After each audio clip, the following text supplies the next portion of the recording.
చూడండి పెద్ద చింతరేవుల ఏరు అని చెప్పుకోవచ్చు. నది అనే అర్థం. ఇక్కడ చూడండి చాలా వరకు వాటర్ అనేది చూస్తే కొద్దిగా తక్కువనే కనపడుతున్నాయి. ఎండాకాలం కాబట్టి ఇలానే కనపడుతుంది. వర్షాకాలం అయితే చాలా ఎక్కువ వస్తాయని చెప్పుకోవచ్చు. చూడండి ఎంతమంది ఈత కొట్టడానికి వచ్చారో. ఇక్కడ దూరం నుంచి చూస్తే చాలామంది ఇక్కడ ఈత కొట్టడానికి వచ్చారని చెప్పుకోవచ్చు. ఎండాకాలం ఇక్కడ ఫెస్టివల్ జరుగుతుంది. హనుమంతుడిని ఇక్కడ కొలుస్తూ అన్నం తయారు చేస్తారు, భక్ష్యాలు పెడతారు. మొత్తానికి ఇక్కడ బాగుండాలని కోరుకుంటారని చెప్పుకోవచ్చు. రైతన్నలు ఇక్కడ చూస్తే పిల్లలు రావడం జరిగింది. చూడండి మా బంధువులు అవుతారని చెప్పుకోవచ్చు. ఈడ ఇద్దరు, ఈ పిల్లగాడు కూడా బంధువు అవుతాడు. ఈడ ఒక్క చెట్టే ఉంది చూడండి. ఒక్క చెట్టు కింద ఎంతమంది కూర్చోవాలి అని ఇక్కడ తెలియట్లేదు. అక్కడక్కడ చెట్లు కూడా నాటిస్తే మంచిదని చెప్పుకోవచ్చు. ఎక్కడ చూసినా ఇక్కడ లాస్ట్లో ఉంది ఈ చెరువు అని చెప్పుకోవచ్చు. అదే మనం గద్వాల్లో చూస్తే నది అగ్రహారం అని ఊరు చివరన ఉంటుంది, మరియు బీచ్ పల్లిలో ఉంటుంది. బీచ్ పల్లి ఇక్కడ అగ్రహారం, బీచ్ పల్లి ఇక్కడ పెద్ద చింతరేవుల ఒకటే అని చెప్పుకోవచ్చు. ఎందుకంటే రెండు ఆంజనేయ స్వామి మొక్కుతారు. ఇక్కడ లోపల ఉంటుంది ఇక్కడ పెద్ద చింతరేవుల. అక్కడ బీచ్ పల్లి అనేది హైవే పక్కనే ఉంటుంది. హైవే పక్కన చాలామంది వస్తారు.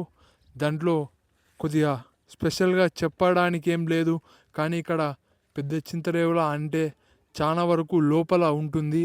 ఇక్కడ వచ్చి చాలామంది మొక్కిపోతారు. దేవుడా నాకు అది కావాలి, ఇది కావాలి, నాకు ఇది చేయాలి, ఇది చేయాలని, ఇలా పంట బాగా వండాలి అని ఇలా చాలా మొక్కుతుంటారు. ఇలా చూడండి పెద్ద పెద్ద సెల్ టవర్స్ లాంటివి ఇక్కడ వేయడం జరిగింది. ఇలా చాలా వరకు ఇంకా చాలామంది వస్తారు. ఇలా చూస్తే వాటర్ చూద్దాం దూరం నుంచి. మన గ్రోమోర్ వాళ్ళు ఇక్కడ అడ్వర్టైజ్మెంట్ అనేది వేసుకున్నారని చెప్పుకోవచ్చు. మన గ్రోమోర్ మామ ఇక్కడ మామ పిలవడం జరిగింది. మామ ఏం మాట్లాడతాడో మామ మాటల్లో విందాం. మామ ఏం మాట్లాడతావు? ఏదో నీకు ఎప్పటి నుంచి వస్తున్నావు చెప్పు. నేను నా తెలివి వచ్చిన కాడి నుంచి వస్తున్నా.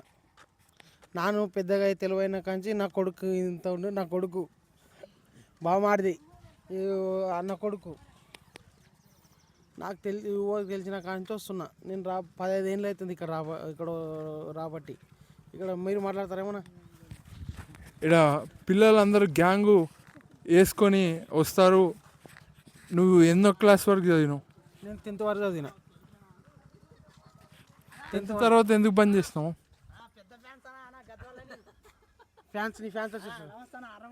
ఇక్కడ మనకు తెలిసిన వాళ్ళు రావడం జరిగింది. ఇక్కడ ఇన్స్టాగ్రామ్లో, యూట్యూబ్లో ఎక్కడని ఎత్తుకుంటారు. నాకైతే అర్థం కావట్లేదు. ఇలా మధ్యలో వచ్చి ఇరుక్కపోతారు. యూట్యూబ్లో ఈ వీడియో అనేది వస్తుంది. తెలియకుండా మీరు ఎక్కడ పడితే అక్కడ వెతకకండి. రేపు మార్నింగ్ 10 లోపల వస్తుంది ఈ వీడియో.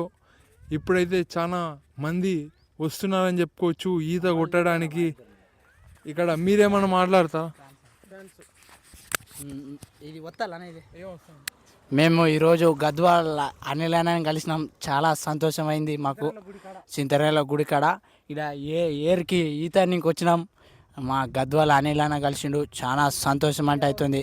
మా రాయచూరు నుంచి కలువనికి వచ్చినాం. యూట్యూబ్లో లైవ్ పెట్టిండు. సీదా గాడి వేసుకొని వచ్చినాం.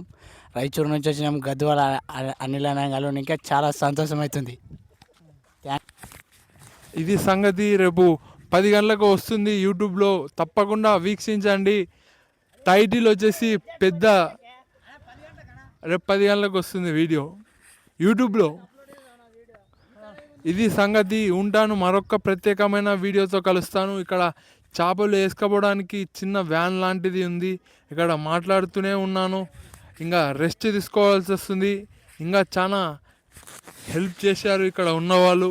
అది ఇది అనుకుంటా. ఉంటాను, మరొక్క కొత్త వీడియోతో కలుస్తాను.